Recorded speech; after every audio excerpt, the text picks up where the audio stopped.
ನಮಸ್ಕಾರ ಸ್ನೇಹಿತರೆ. ಜಾಗತಿಕ ಮಾರುಕಟ್ಟೆಯಲ್ಲಿ ಭಾರಿ ದೊಡ್ಡ ಸಂಚಲನ. ಅಮೆರಿಕ, ಇಸ್ರೇಲ್ ಮತ್ತು ಇರಾನ್ ನಡುವಿನ ಯುದ್ಧದ ಕಾವು ನೇರವಾಗಿ ಭಾರತೀಯ ಷೇರು ಮಾರುಕಟ್ಟೆಗೆ ಭಾರಿ ಪೆಟ್ಟು ನೀಡಿದೆ.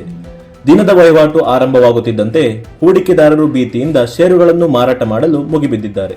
ಪರಿಣಾಮ ಕಳೆದ ಹಲವು ವರ್ಷಗಳಲ್ಲೇ ಕಾಣದ ಅತಿದೊಡ್ಡ ಕುಸಿತ ಕಂಡಿದೆ. ಸೆನ್ಸೆಕ್ಸ್ ಆರಂಭಿಕ ವಹಿವಾಟಿನಲ್ಲಿ ಬರೋಬ್ಬರಿ 2743 ಅಂಕಗಳನ್ನು ಕುಸಿದು 78,543ಕ್ಕೆ ಜಾರಿದೆ. ಇತ್ತ ನೆಫ್ಟಿ ಕೂಡ 533 ಅಂಕ ಕಳೆದುಕೊಂಡು 24,645ಕ್ಕೆ ಮುಟ್ಟಿದೆ. ಕೆಲವು ನಿಮಿಷಗಳಲ್ಲಿ ಹೂಡಿಕೆದಾರರು ಸುಮಾರು 9 ಲಕ್ಷ ಕೋಟಿ ರೂಪಾಯಿಗಳನ್ನು ಕಳೆದುಕೊಂಡಿದ್ದಾರೆ. ರೂಪಾಯಿ ಮೌಲ್ಯ ಕೂಡ ಡಾಲರ್ ಎದುರು 91.29ಕ್ಕೆ ಕುಸಿದಿದ್ದು ಆಮದು ವೆಚ್ಚ ಇನ್ನಷ್ಟು ಹೆಚ್ಚಾಗಲಿದೆ. ಅಮೆರಿಕ, ಇಸ್ರೇಲ್ ಮತ್ತು ಇರಾನ್ ಯುದ್ಧದ ಬಿಸಿ ವಿಮಾನಯಾನ ಮತ್ತು ರಕ್ಷಣಾ ವಲಯದ ಮೇಲೂ ಬಿದ್ದಿದೆ. ಕಚ್ಚಾ ತೈಲ ಬೆಲೆ ಜಿಗಿತದಿಂದ ಜೆಟ್ ಇಂಧನ ದರ ಏರಿಕೆ ಭೀತಿ ಶುರುವಾಗಿದೆ. ಪರಿಣಾಮವಾಗಿ ಇಂಡಿಗೋ 7%ಕ್ಕೂ ಹೆಚ್ಚು ಮತ್ತು ಸ್ಪೇಸ್ ಜೆಟ್ 4%ಕ್ಕೂ ಹೆಚ್ಚು ಕುಸಿದೆ. ಆದರೆ ರಕ್ಷಣಾ ಕಂಪನಿಗಳ ಷೇರುಗಳಿಗೆ ಬೇಡಿಕೆ ಹೆಚ್ಚಾಗಿದೆ.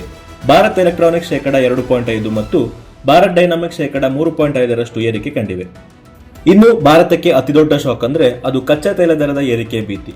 ಯುದ್ಧದ ಕಾರಣ ಪೆಟ್ರೋಲ್, ಡೀಸೆಲ್ ಸೇರಿದಂತೆ ಎಲ್ಲಾ ಕ್ರೂಡ್ ಆಯಿಲ್ ಪೂರೈಕೆಯಲ್ಲಿ ವ್ಯತ್ಯಾಸ ಆಗುತ್ತದೆ ಎಂಬ ಆತಂಕ ನಿರ್ಮಾಣವಾಗಿದೆ.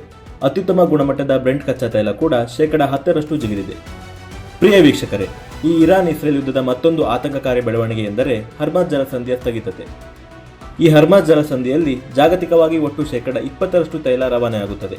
ಭಾರತಕ್ಕೆ ಬರುವ 85% ತೈಲ ಆಮದಾಗುವುದು ಇದೇ ಮಾರ್ಗದಿಂದ.